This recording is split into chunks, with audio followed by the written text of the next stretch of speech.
In 1999, a Japanese designer sat down at his computer and created 176 tiny images. Each one was just 12 pixels by 12 pixels, barely visible on a screen.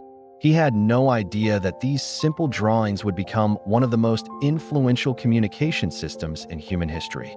Today, over 10 billion emojis are sent every single day. But it all started with one man, one company, and one problem that needed solving. This is the story of the first emoji ever made. The year is 1998. Japan is experiencing a mobile phone revolution. Unlike the rest of the world, Japanese consumers aren't just using phones for calls. They're obsessed with mobile internet and messaging. But there's a problem. Japanese characters take up a lot of data. Text messages are expensive, and the screens on these early phones are incredibly small. People want to communicate more efficiently. They want to express emotion, convey tone, add personality to their messages without using dozens of characters. NTT DoCoMo, one of Japan's largest mobile carriers, recognizes this need. They're developing a new mobile internet platform called Emoji.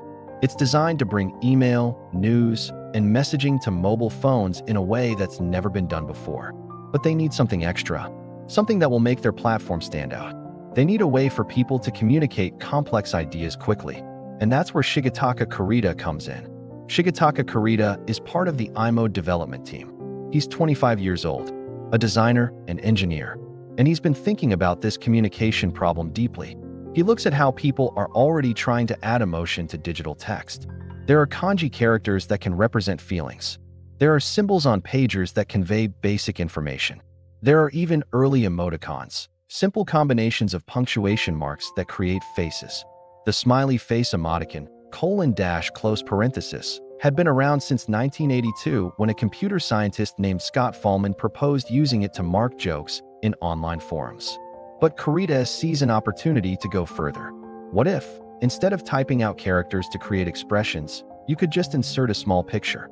What if you could have an entire library of symbols representing common emotions, objects, and ideas? What if communication could be visual and instant? He presents this idea to his team, and they give him the green light. Kurita begins designing. The technical constraints are severe. Each emoji can only be 12 pixels by 12 pixels.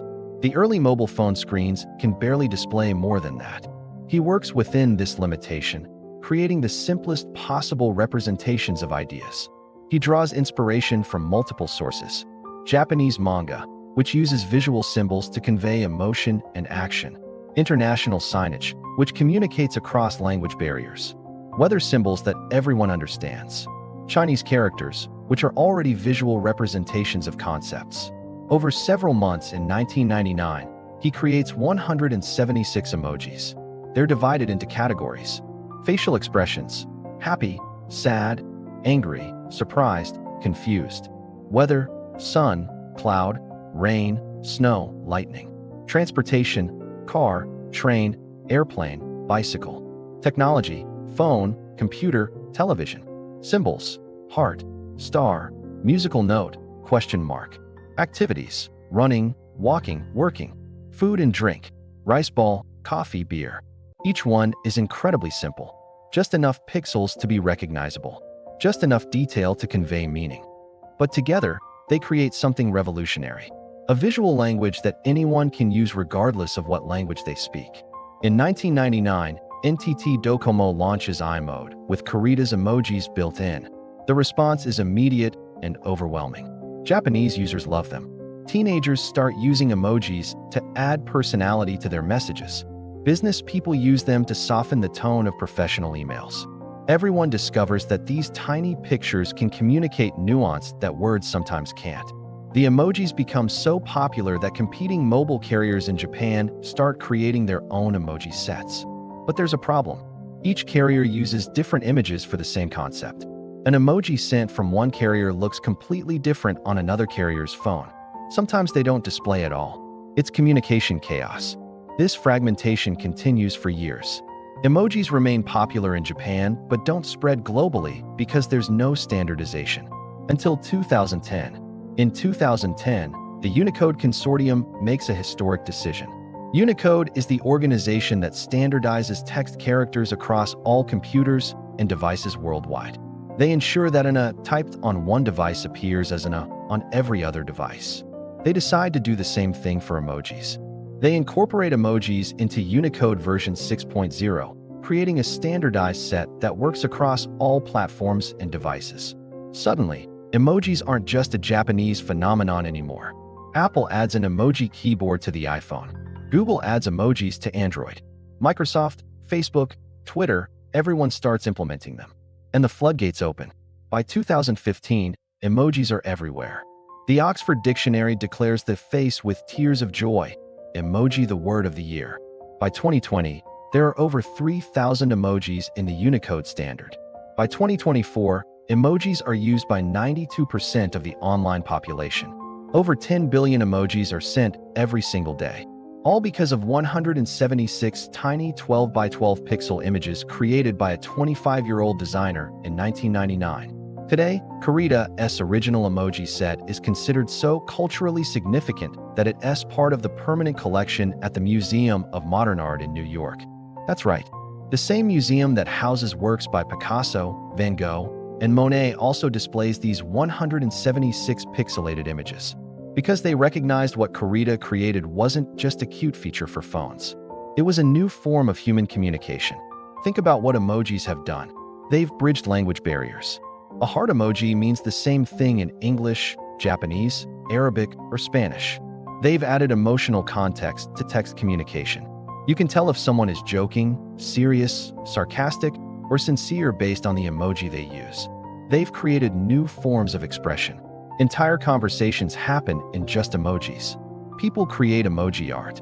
Brands build marketing campaigns around them. They've even changed language itself. Words like selfie, ghosting, and stan now have dedicated emojis. The emojis sometimes come before the slang terms. And it all traces back to Shigetaka Kurita solving a simple problem. How do we help people communicate better on tiny mobile phone screens? Here's something interesting. Kurita didn't patent his emoji designs. He couldn't, actually. They were created as part of his work for NTT DoCoMo, and the company didn't pursue intellectual property protection.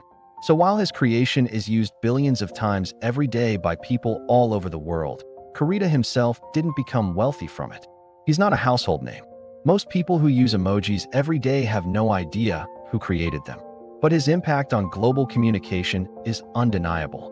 He created a universal visual language that transcends borders, ages, and cultures.